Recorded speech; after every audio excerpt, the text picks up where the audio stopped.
Welcome to one of the greatest American art forms, the mixtape. Traditionally, a mixtape is a homemade compilation of media from multiple sources recorded into a medium like a VHS, CD, or cassette tape. What I present here is one part of what I call Mixtape Therapy, a collection of authentic conversations with musicians and artists alike, compiled into a podcast of their inspirations, work, and creative process. Just as you might share a mixtape, I share this with you, hoping that they will connect us in a similar way. Now join me for a little Mixtape Therapy. You ready to kick this shit off, Joseph? Let's go. All right, 1, 2, 3, 4.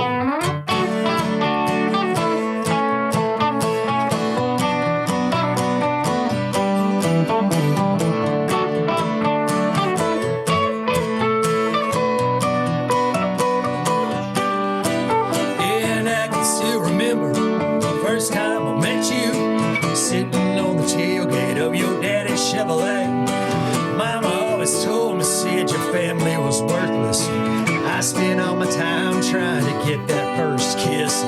We're just two kids running crazy back in high school, fogging up the windows of that same Chevrolet. Your daddy tried to kill me, your mama tried to roll me.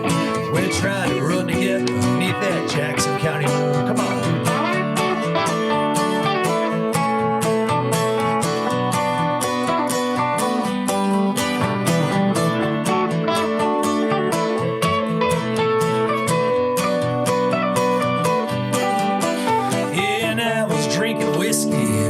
Schoolhouse tavern, you were pouring cold beer for some lonely broken hearts. And some old boy rolled up, he had a chip on his shoulder. He knocked the glass from your hand and he called you a whore. I don't think he ever knew exactly just what hit him, as I broke my stool across his back and he fell to the floor. Some people called me crazy, hell, I just called it living. It's another Friday night, be that Jackson County moon, come on.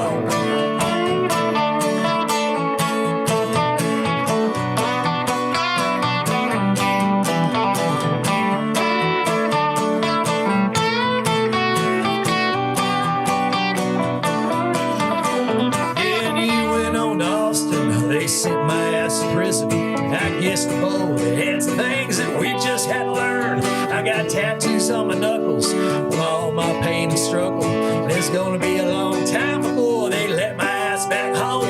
You always loved outlaws, hell, I loved your kiss. There was a love between us that neither could resist. And I still think you're crazy, cause you still want my baby. And I guess you'll always love me beneath that Jackson County moon.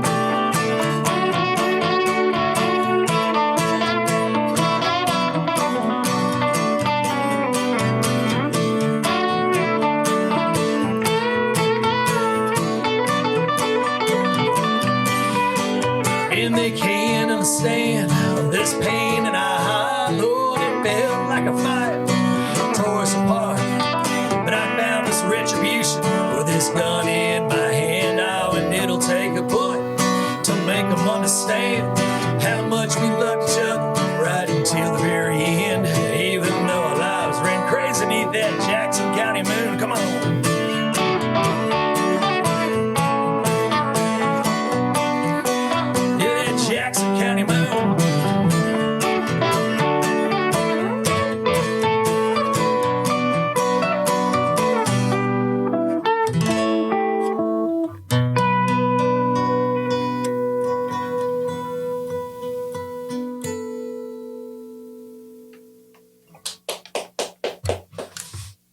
Hey, tell me about that song.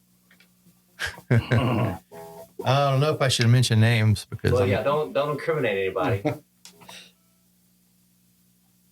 So you remember the Schoolhouse restaurant, right? Outside of Edna? Yes, sir. Do you remember how like Ganado and Edna were rivals? Yes, sir. I don't know. So one of my buddies, maybe you can figure out who this is, but he won the Tough Man Championship in Victoria. Have you ever heard the Tough Man Challenge? Yep. Yeah, so he won first place, and he was walking around after that pretty high on the hog. He thought he could kick anybody's ass. So me and this particular fellow were out at the Schoolhouse restaurant outside of Edna. I was inside drinking some beers, and that place was packed that night. There's a bunch of dudes from Ganado there and a bunch of guys from Edna there, and everybody was drinking. So there was a little bit of energy floating around. And somebody came up to me and he said, man, your buddy's outside in the parking lot, and there's like 15 guys from Ganado surrounded him. And he's about to get his ass whooped. So me being the 22-year-old fellow I was, ran out there to help him fight. And we literally, well, we got the worst end of that. And that's kind of how that song was born. You got a great song. We didn't get hurt too bad, but I think I did pick a few rocks out of my forehead that night. I saw you posted online. You said, this isn't the Ryan Hall band. Like, we're all like one unit. Yeah, right? absolutely. So how did y'all guys meet? Well, that's a long story. Me and Joseph. Yeah. Tinder? Yeah. I swiped right. Yeah. I swiped wrong. Yeah, it's potato. No, why don't you tell it? Guys, I mean, right place, right time. Ryan had been kind of gigging off and on, and he had already been playing with the core group of Brian and Noah, drums and the other guitar. And, just so happened the previous guitar player, let's just say, had a disagreement and left the band. So there was an opening, and at the time, Ryan was still playing bass And for singing. the band and singing. Weird. And so I just happened to be looking for a band at the right time. We're the same age, same interest, same musical taste. So it just happened that my band fell apart that I was in at the same time they were looking for a guitar player, and just found the right ad, I suppose, and it was kismet, and we met and hit it off. And then Ryan mentioned I'd really like to get a bass player, and I said, well, I just so happen to know a fantastic bass player, and I think he would just fit right in. And that was Patrick. And man, Dude, solid as hell, Patrick. we came in, and once the five of us played a couple times, it felt right. And we've been going ever since. And it's been great. It's definitely the most fun I've ever had playing guitar. It feels like an equal partnership. He's a little humble. I mean, he does the majority of the songwriting. We definitely follow Ryan, but he, thankfully he asks opinions. He's open if we want to, switch around a chorus and a verse in a song that he's written. He's open to that, and he takes ideas. And I think when we all have a little niche, and so when the five of us get together, we're all good at one little thing. And I think when the five of us come together, it really works out. So that's been great. Yeah, I mean, I feel like I just bring, some chords I string together and some lyrics, and then these guys make fucking magic out of it. That's how I feel. So, I mean, it's a team effort. It has to be, doesn't it? No. No, it really, I mean, Sorry, it's actually in the music business, it's a fucking rarity, because most of these guys that play it, it's like a dictatorship, Yeah. You they'll book shows, $5,000, pocket 4, pay the dudes $200 a piece. That's it. And the band goes home. Lead guy makes money, but that's not how I want to do it, because these guys, they literally bring the magic to the table, and it's not me, it's all of us. So I just try to give credit where it's due, man. And these guys are great. So, Well, you can, when y'all guys are playing together, you can feel there's an energy. There's like a magic when y'all are playing. You know what I mean? So that was really cool. That's why I brought my daughter in here when y'all were warming up, because I wanted her to feel that. yeah. You know what I mean? I wanted her to feel that energy. She's taking singing lessons right now, and so and her mom's a musician, so it's just like all over the house. Well, we're going to be in Leander in April, and it'll be all 5 of us, and Yep. you'll really feel Oh, it. You'll yeah. really feel it then. I mean, it's when all of us are together, it's good. All right. What song y'all gonna do next? It's going to be Coming Home. So, I mean, you want to cut? I got a tune. Yeah, go ahead. Yeah. I mean, I ain't turning it on. Anytime I use the capo a lot. Uh-huh. Live, I use different guitars. I just get them, but when you move a capo around, you got to retune. Joseph, how long have you been playing guitar? You know,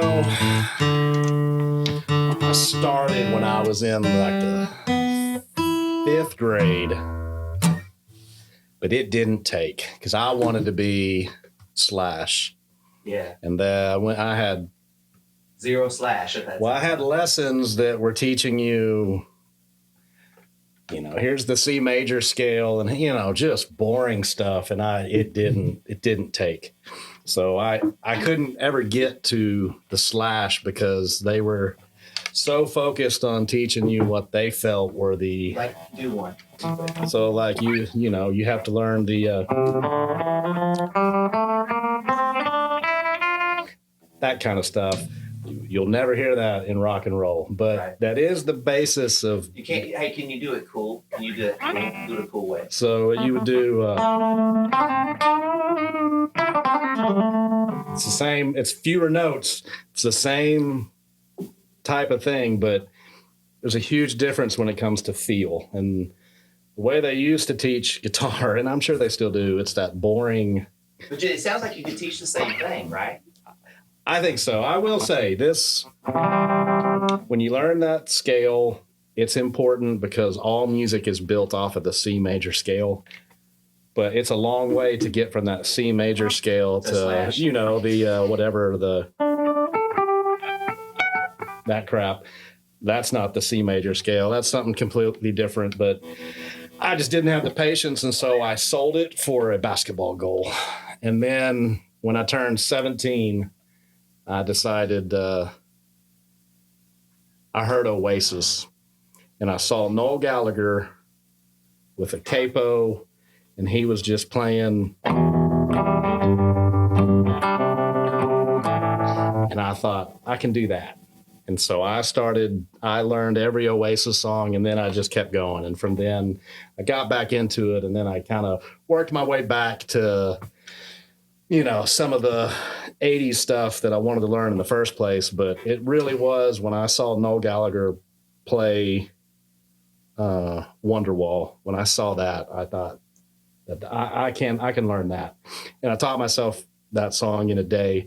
And then I just started learning all the other songs. And I'd pick up, Texas country was big at the time, Robert Earl Keen. So I learned every Robert Earl Keen song, every Steve Earle, Lyle Lovett, Dwight Yoakam, all these guys. I mean, I learned them like the back of my hand, just sitting in my bedroom. And then I kind of branched out when I was in college, started playing with some guys and, kind of did it off and on ever since. But yeah, I had a false start when I was But I think there's in a the lot. fifth grade. I think a lot of people have false starts. yeah. You know what I mean? And they just never go back. You know what I mean? Would you agree?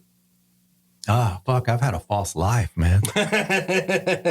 Yeah, I mean you got to have something that speaks to you. And it's got to speak to you. Wonderwall. It's got to speak to you, and you have to have the ability to learn it. So I think as long as you can learn it, I mean, that's what I've always said is if you can teach a kid to play, whatever this, that Jack White,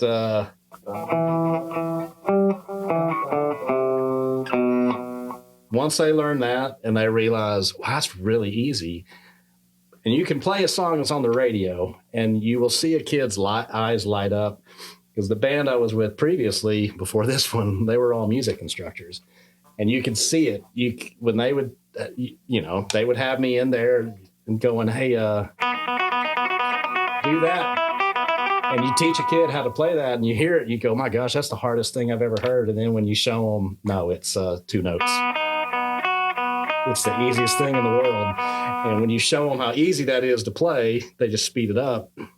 And and they're hooked, because the minute you learn one song, you want to learn another one. And if I teach you how to play Mary Had a Little Lamb, you could not care less about learning and continuing. But no, it's all about once you learn something that's cool, you are hooked, and you will keep doing it until eventually you know, and I'm not a technical guitar player by any means. There's definitely, I've played with guys that are a lot better than me, but I love it and I have fun. And that's the most important part is, you know, once you get hooked on something, it's, to me, that's the most important thing. Yeah. Yeah, wow. All right, you ready? I suppose. Let us start it.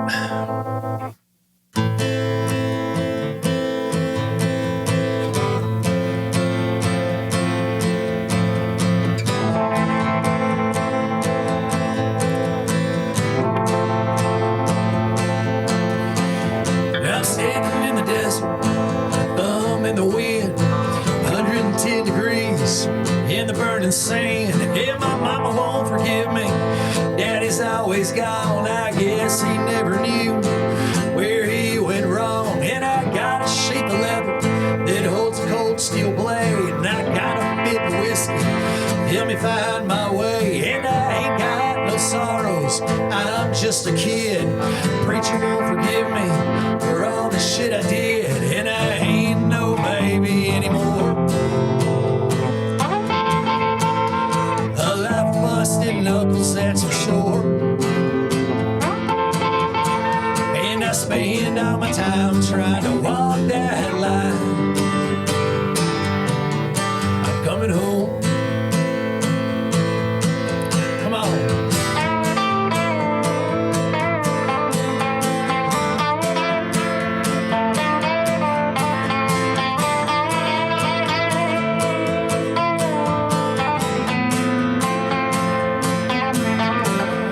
And now I'm 17, I just joined the army. I got me a rifle, got a pack and canteen, and I still got my whiskey, still got my sheath. Out in the jungle is where I cut my teeth. And I'm fighting for a country, I'm fighting for a land. Just like the preacher taught me, said kill for Uncle Sam. Yeah, but Jesus never did it, hell, he never killed no one. But when it comes to freedom, God don't give a damn. And I ain't no baby anymore. A life busted knuckles, that's for sure. And I spend all my time trying to walk that line. I'm coming home, bring it home. On the one.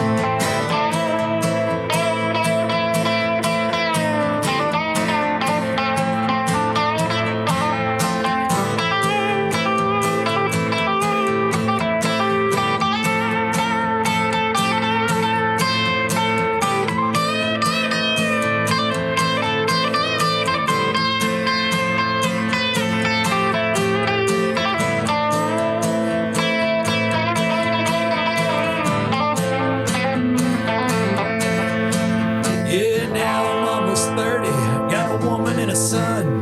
I still got my whiskey, life on the run. And I traded in my rifle, I traded in my pack. I ride with my brothers, they got my back. Yeah, and we twist the throttle across the burning sand. And we're fighting for redemption for all the shit we did. And we still got our rivals, kill them all on the list. Hell, I gotta prove myself and prove these Ramblers are the best. And I ain't no baby anymore. A life of busted knuckles, that's for sure. And I spend all my time trying to walk that line. I'm coming home, bring it home, Joe.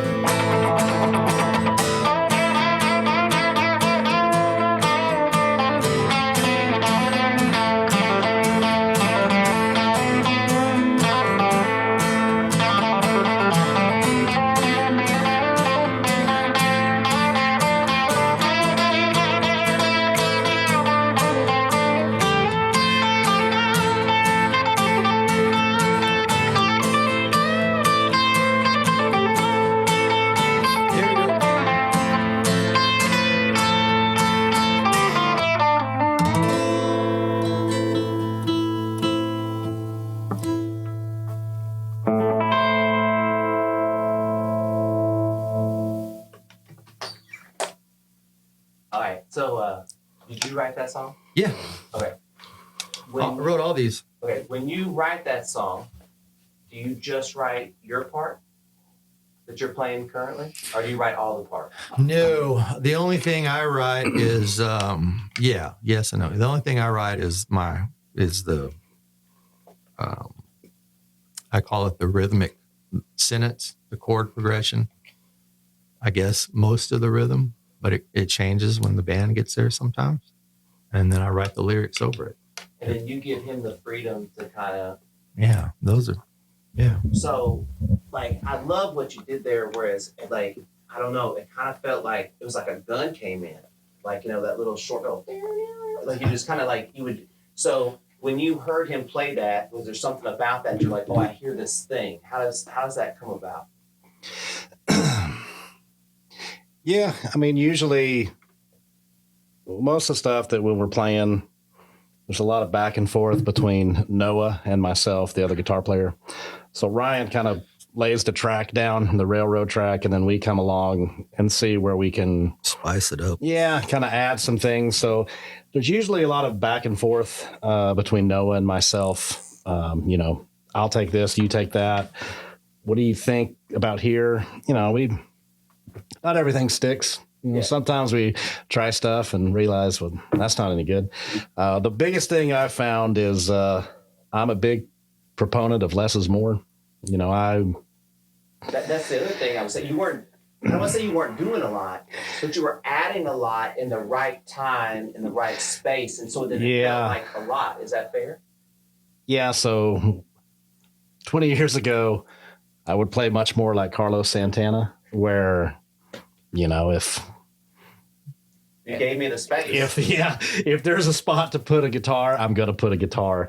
And now as I've gotten a little older, you mature a little bit and you realize sometimes space is more valuable left alone. So I try not to, you know, I have to restrain myself some. I'm never going to, you know, throw out some speed demon lick, but at the same time, I will have a tendency to go a little Allman Brother and just kind of keep playing. So I do have to kind of restrain myself some.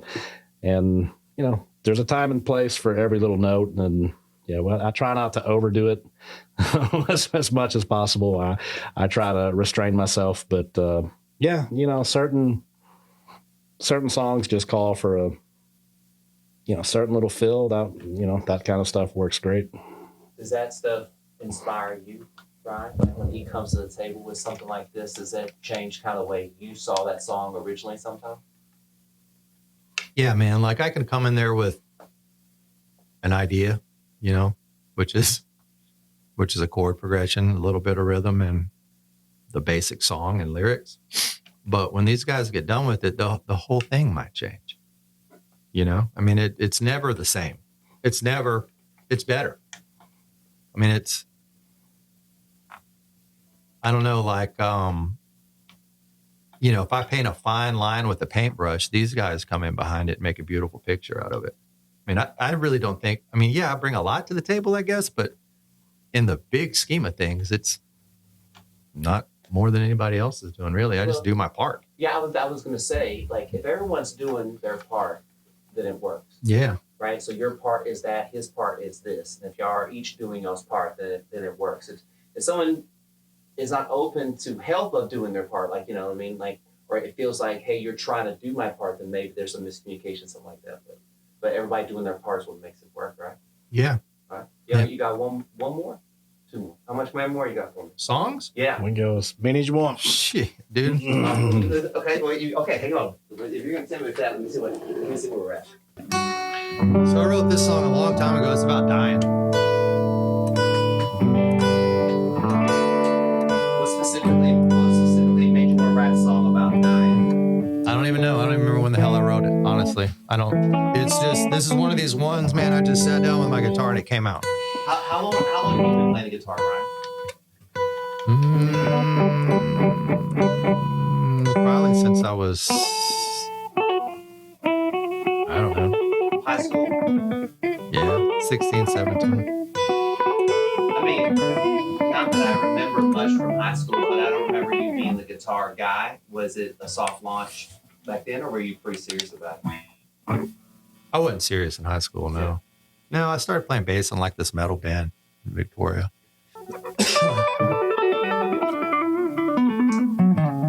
The best part about this whole thing is I get free concerts all the time. All right, let's do it. Let's do it. Is that what I said? Close enough.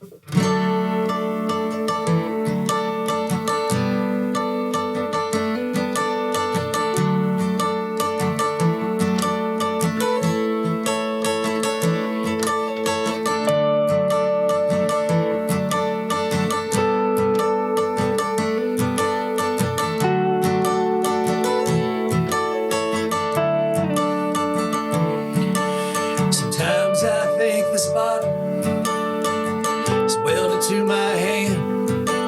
Sometimes I just can't cry myself to sleep.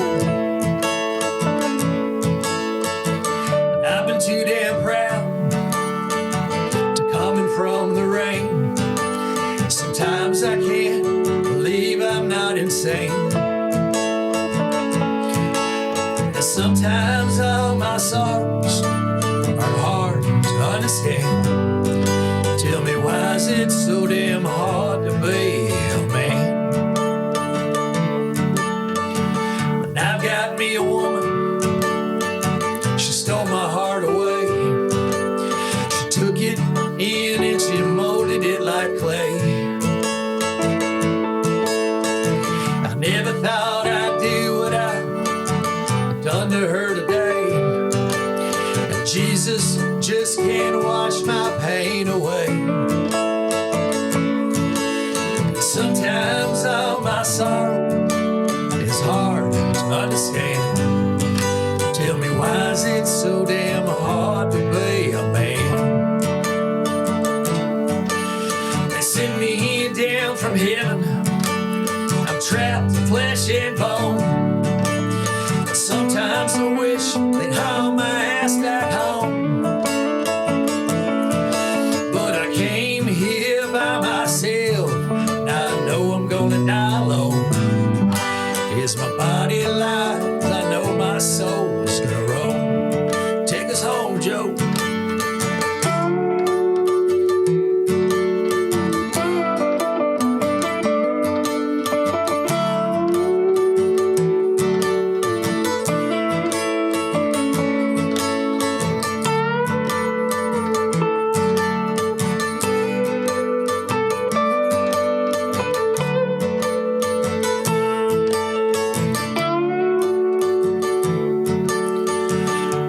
Can forgive me for doing what I done. I ruined his whole life with his wife and his son. And if he takes his pistol and he puts a bullet in my chest, I'll be the first to say that it was best. Sometimes all my sorrow is hard to understand. Tell me, why is it so damn hard to be a man? They sent me down from heaven, I'm trapped in flesh and bone. Sometimes I wish they'd haul my ass back home. But I came here by myself, and I know I'm gonna die alone. Is my body lies, I know my soul's gonna roam. Is my body dies, I know my soul's going home. One more time through.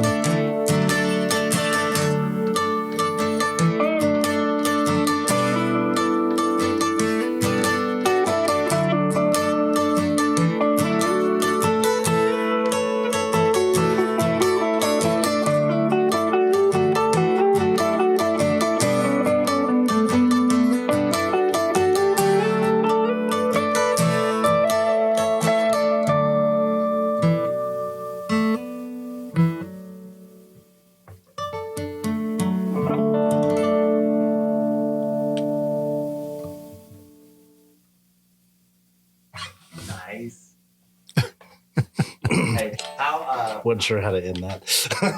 how long did it take you to write that song? Oh man, about 10 minutes. 10 minutes. So tell me what it's like when a song comes out in 10 minutes versus some other time. They always come out about 10 minutes. Really? Yeah, and if they don't, I don't even. Sometimes they'll start flowing a little bit. Most of the time, I write them in 5 to 10 minutes. Sometimes I'll dream a song and I'll wake up and write it before the lyrics leave my head. Rarely these days, it used to happen more. I would start writing a song and then it was like, oh shit. And then, 20 minutes goes by, I'm trying to force something. And that's the ones I'm just like, okay, I'm not even going to mess with it. But every song that I've got, they've come out in about 5 to 10 minutes. Is it always lyrics first? No, it's never lyrics first. It's always the chord structure, sentence, rhythm. So I gotta have So like when you started writing that song, what did it sound like? Can you play it real quick? Like what did it sound like? it just.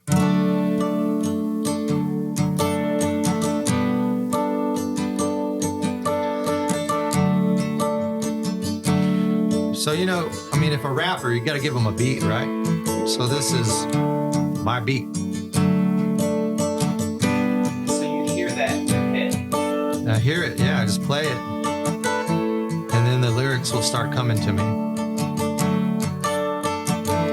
That's how I write. Just get something like that. Is it like that every single time? Yeah, I've never written a song with lyrics. I've tried to, but then it's like, oh, I got these great lyrics and I can't fit it to shit. You know what I mean? So I got to have the structure to fit the lyrics to. Yeah, I don't understand how people write poetry and then later put that to a beat. Yeah, to me, I've got to have the foundation first, so I know. Okay, I have to emphasize a syllable at this moment, and that may dictate what words you need to use. If there's only space for so many syllables. So I'm mesmerized by the guys I hear that, oh yeah, I had a book of poetry and we just threw a song. That baffles me that people can do that. To me, you gotta have a trusty acoustic nearby and then just mess around with it and then throw some words. And so do you keep like a guitar like next to the bed or something like that? Like if you say like in the middle of the night, you come up with a song, what do you do? Yeah, dude, there's always a guitar next to me. Always. Yeah. How long has it been like that? How long have you like had a guitar with you all the time? Last 10, 15 years, 20 years? Probably, yeah, 25 years at least. Is it almost like I don't say meditative, but like it's not a security blanket either, but is it like comforting to have your guitar with you at any time to have that outlet? I guess, because if I don't have one, I'm freaking anxious. Like, oh, what? Yeah, I get ready to play. I'm ready to play. And if it's not there, then something's wrong. Yeah. Yeah. Yeah. Yeah. Same with a motorcycle. If I don't have a motorcycle near me, I freak out too. It's a motorcycle and a guitar with me at all times. Yeah. Well, yeah, a guitar with me at all times, but yeah. All right. What's the next song you're gonna do? Maybe I'll just do this one, and then do you want to do yours? no matter. Okay, so I'll just do one more, I guess. And then he's gonna do one? Yeah, he wrote our new song, dude. He wrote it and sings it. It's fucking badass. Oh yeah. Well, I mean, we gotta do that. Which one are we going to do next? Is that love for you or Mikey?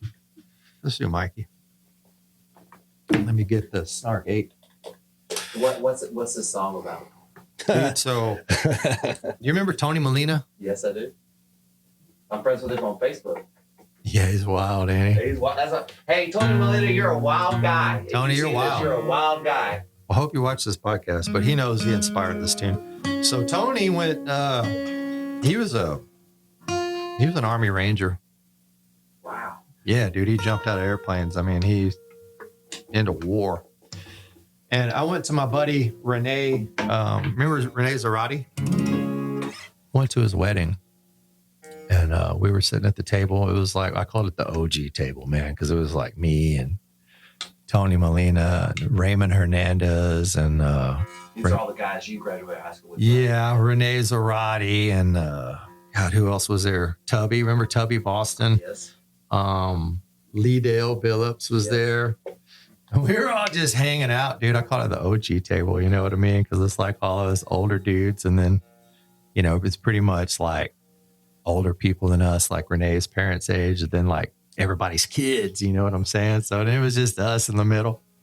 So we were just sitting there at the table hanging out, man. And Tony had on a shirt that said, "We were the ones that you sent to war." I think it said something along those lines. Correct me, Tony, if you hear this, but it was an Army Ranger shirt. And I was like, it said, "We're the ones you sent to kill the beasts." And I was like, that's fucking balls right there, dude. You know what I mean? So I just kind of wrote the song about war. It's not really about war. It's about the dudes that have to go over there and do all that shit for the politicians that start them. So it's Mikey. It sounds nothing like the band does it, but this is like the super stripped down version of it.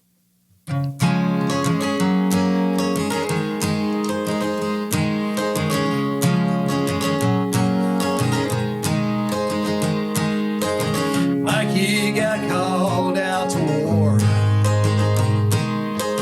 He felt a hatred that he never felt before. Witnessed those towers crumbling down.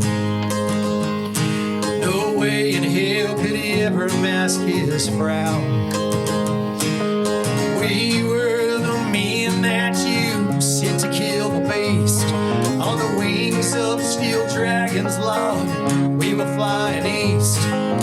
Mama never dreamed that her baby would become airborne, raising hell upon a far-run shore. Oh, we were the men you sent to war.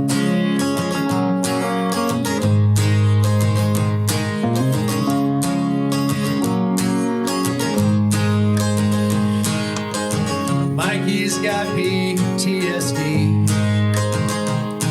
His back burns the shrapnel from the IED.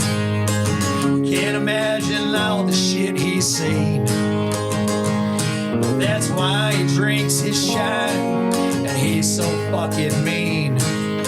We were the men that you sent to kill the beast. On the wings of steel dragons, Lord, we were flying east. Mama never dreamed that her baby would become airborne, raising hell upon a far-run shore. Oh, we were the men you sent to war.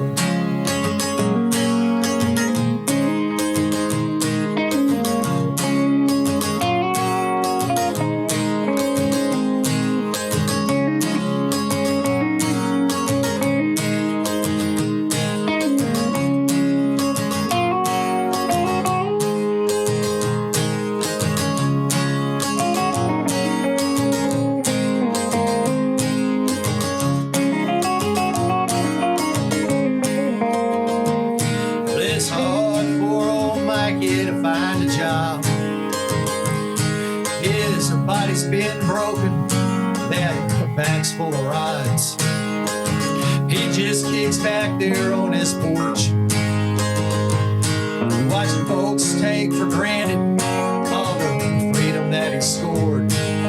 We were the men that you sent to kill the beast. On the wings of steel dragons, Lord, we were flying east. Mama never dreamed that her baby would become airborne, raising hell upon a far-run shore. Oh, we were the men you sent to war. You sent to war. Come on, Joe.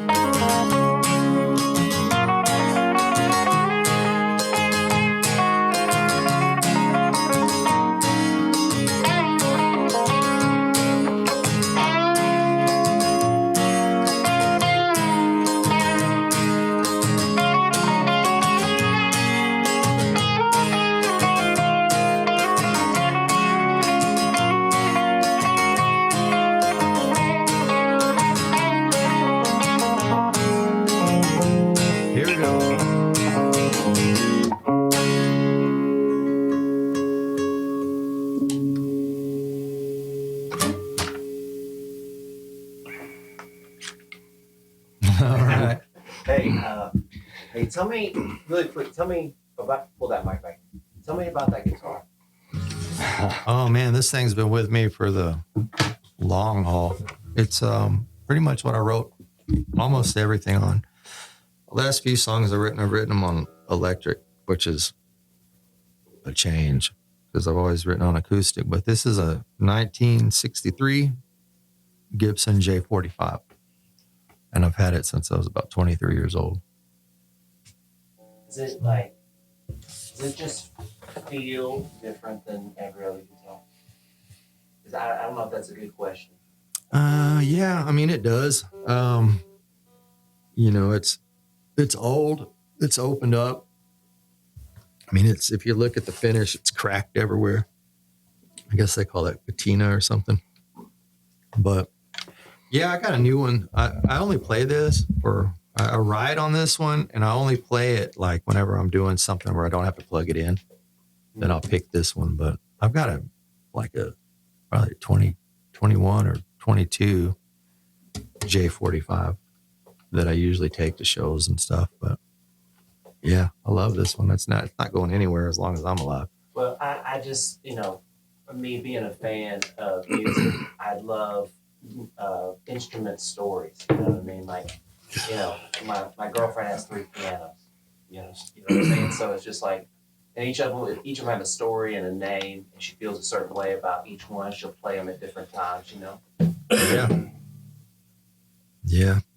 I can't believe this thing is in good of shape it is, because like I don't treat it different than any other guitar. I beat the shit out of everything I own. I mean, I really do. I mean, my instruments are tools, and for some reason it looks pretty good to be this old, especially. Yeah, me too. Especially. So are y'all gonna finish up something different here? Yeah. Let me tune again with the Snark 8. Okay, so you wrote this song? Yep, I did. Okay, and did you before you joined this band, did you write music for the other band? Or have you been writing music this whole time too? I do, but most of the stuff that I write is usually primarily just, kind of same thing. It's, I'll get an idea and I'll write something almost as a challenge, never as the idea that, okay, I want to bring this song and I want to put it out there and record it. Usually it's just, I'll get hit by something and I'll jot something down kind of in the same manner. Most of them take 5 to 10 minutes. Do you get like riffs in your head? So this one that's different. Normally it's same thing. I just just messing around some chord progressions, and then I'll start humming something, and then eventually they become words, and I'll just continue it. This one's a little different because I actually did come up with the riff first, and I never do that. So what was the riff you came up with? It was let's see, just that.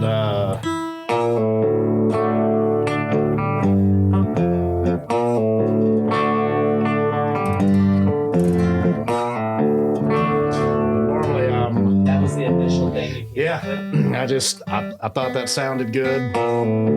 Just that initial 3 notes, and then messing around, and I had that for probably 2 months. Do you ever bring it to like band practice or like y'all write? Sometimes. Say, hey, what does anybody think about this? Yeah. So sometimes I'll I've got my phone. You'll record it. I'll just record something, send it to the group, and say, hey, here's a 30-second lick. How great is that to have those tools in your pocket just to send stuff real quick? Yeah, it's been great. It's fucking convenient. Yeah, this one, most of them come together easy. This one I had to work at a little bit, and basically I had which I never do. I had an idea of I wanted to tell a story. I used to live in Stephenville, Texas. I went to Tarleton State, and I wanted to tell this story about a couple that met and married and grew up and stayed there.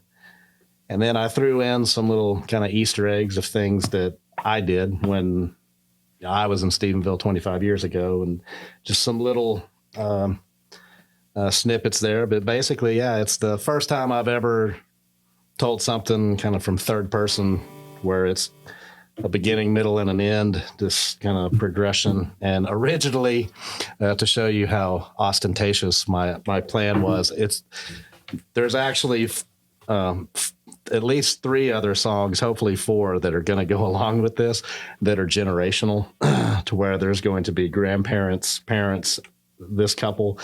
I haven't made it that far yet, though. So I was able to write this song, and then like, yeah, this is good enough. What's that called? It's called so you're building like a story album, right? Yeah, like It's a concept album. Yeah, like I like the Who, right? I just love stuff like that. Like Yeah.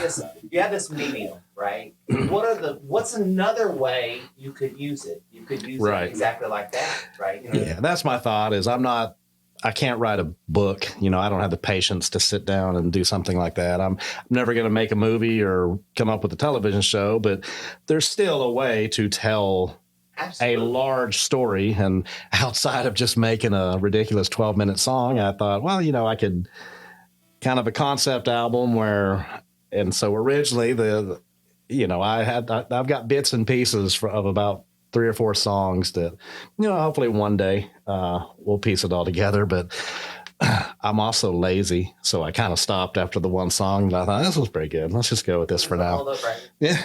All right, real quick, Bo, before you start. Okay, so Stephenville, Texas is a dry county, right? It used to be.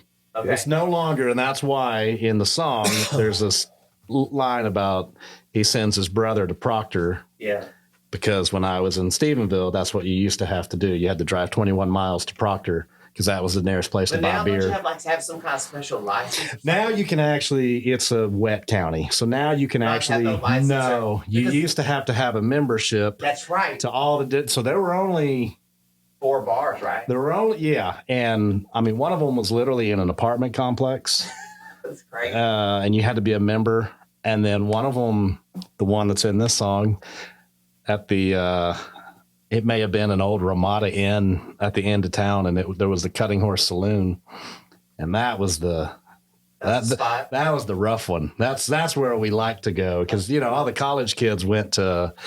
There were 2 trendier spots that you would go to, but the action was at the Cutting Horse, and so that's where we like to go.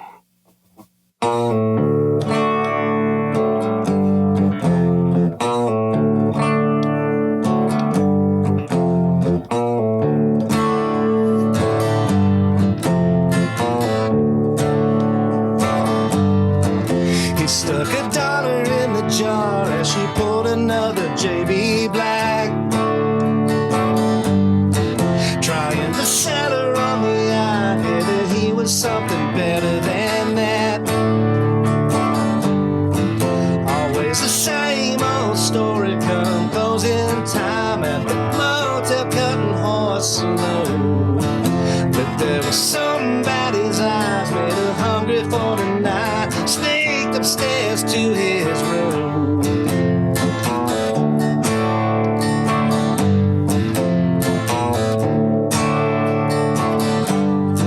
She wore her mama's wedding gown as her daddy walked her down the aisle. He sent his brother on to Proctor, fill the coolers up with beer and ice.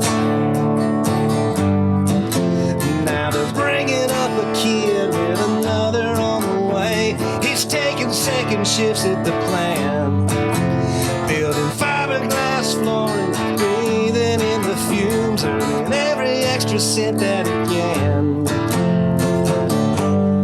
Nothing new in Erath County. More things change, the more they stay the same. Life moves slow in Erath County. Highway takes you back the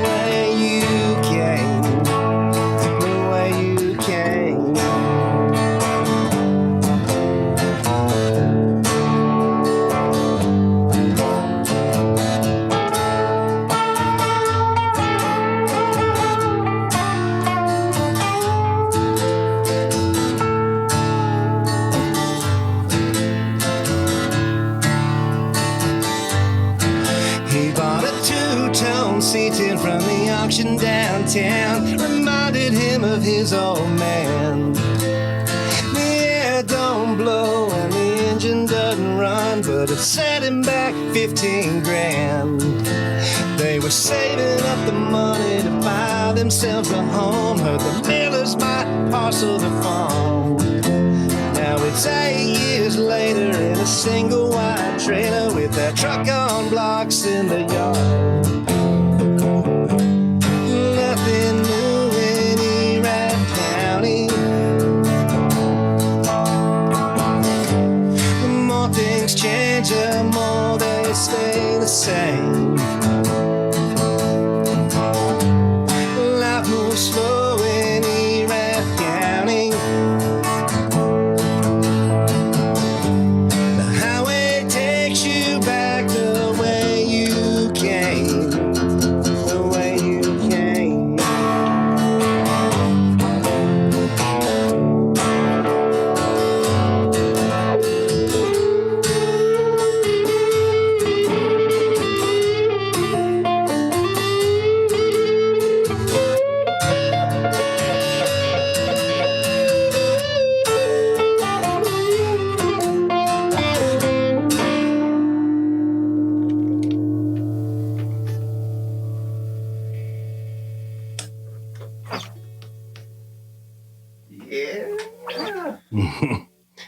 That's as good as she's gonna get. Hey, but how is it being the lead singer? You know what I mean? It's different. It's a different role, right? It is. If I was just strumming, I can handle it. I don't have the voice that can sit up there for an hour and a half. I'm good. Maybe once a set. I think I'm good. I just don't have the voice to hang up there.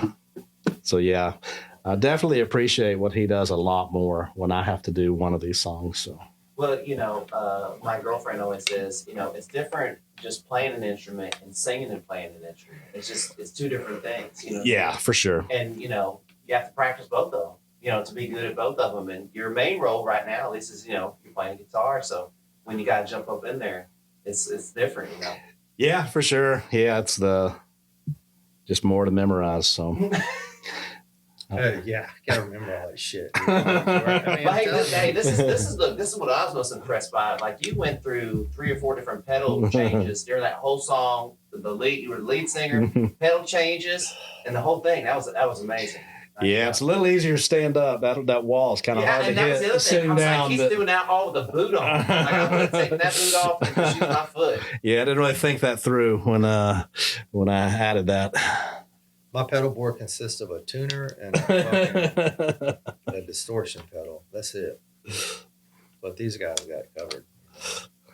Well, y'all get ready to get something to eat? I suppose. That'll work. All right, let's do it.